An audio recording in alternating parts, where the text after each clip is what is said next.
Бишкекте кичинекей бала муздун астында сууга түшүп кетип каза болду. Өзгөчө Кырдаалдар министрлиги окуя 30-январда болгонун билдирди. Маалыматка ылайык 7 жаштагы жеткинчек Бишкектин Каралаев көчөсүндө каналга түшүп кеткен.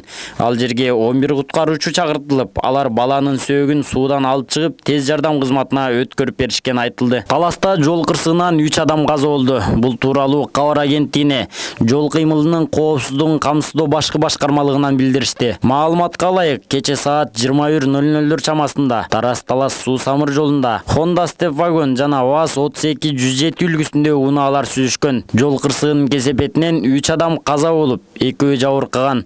Учурда тиешелүү экспертизалар дайындалып, тергөө иштери жүрүүдө. Активист Орозайым Нарматова үй камагына чыгарылды.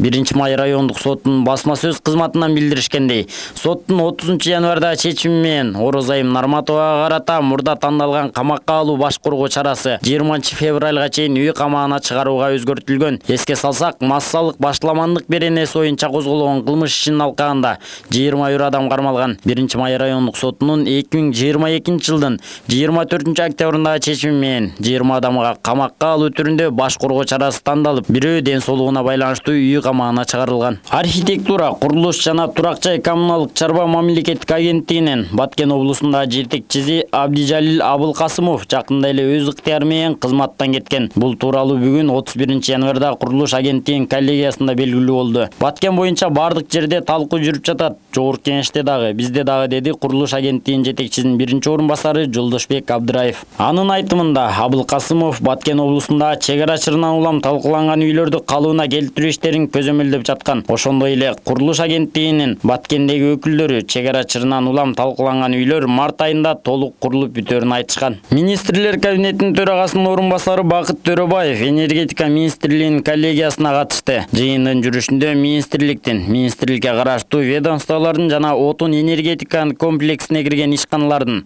2022-жылда жыйынтыктар жана 2023-жылга карата пландар жөнүндө баяндамалар угулуп талкууланды. Ошондой эле тиешелүү жетекчилерге энергетикалык компанияларды керектүү жабдуулар менен камсыз кылуу, энергиянын кайра жаралуучу булактар боюнча көөлүк алган компаниялар иштеп баштабаса, алардын ишмердүүлүгүн кайра карап чыгуу тапшырмасы берилди. Ошондой эле мамлекет башчысынын тапшырмасына ылайык үстүбүздөгү жылы 50-гэ жакын чакан КЭС куруу зарыл экендиги белгиленди. Маалымат иретинде 2022-2023-жылдын күз-кыш мезгилинде ийгиликтүү өтүү үчүн 2023-жылдын 1-апрелине карата Токтогул суу сактагычынын 8,6 миллиард куб метр суу менен камсыздоо пландалууда. Ошондой эле быйыл 2,2 миллиард киловатт саат электр энергиясын импорттоо каралган. Республика боюнча көмүрдүн керектөөсү 2996,6 тонна, күйүүчү мазуттугу 48,5 миң тонна.